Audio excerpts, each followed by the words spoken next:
નમસ્કાર મિત્રો, વિડીયોમાં તમારું સ્વાગત છે। જી હા મિત્રો, અત્યારે હાલના મોટા અને મહત્વના સમાચાર સામે આવી રહ્યા છે। તો મિત્રો, સમાચારમાં વાત કરીએ તો પંજાબ કિંગ્સના ફાસ્ટ બોલર અશરદીપ સિંહ ગુરુવારે મુંબઈ ઇન્ડિયન્સને એક જ ઓવરમાં 2 વાર આઉટ કરીને ઇતિહાસ રચ્યો છે। અશરદીપ સિંહે પોતાની આઈપીએલ કારકિર્દીમાં 100 વિકેટ પૂર્ણ કરી અશરદીપ સિંહ વિકેટની સદી ફટકારનાર પંજાબ કિંગ્સનો પ્રથમ બોલર બન્યો છે। લેફ્ટ હેન્ડેડ અને ફાસ્ટ બોલર વાનખેડે સ્ટેડિયમ ખાતે ઇનિંગમાં ત્રીજી ઓવરે ફેંકતી વખતે ઇતિહાસ રચ્યો છે।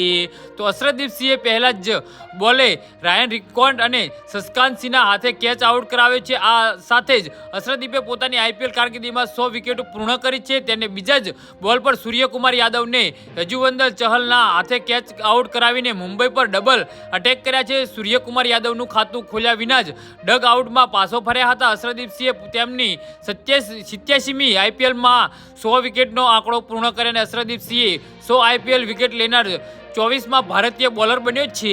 જી હા મિત્રો, તો આના વિશે તમારું શું કહેવું છે તો નીચે મારી કમેન્ટ બોક્સમાં જરૂરથી જણાવજો અને અમારી યુટ્યુબ ચેનલને સબસ્ક્રાઇબ કરવાની ભૂલતા નહીં। ધન્યવાદ।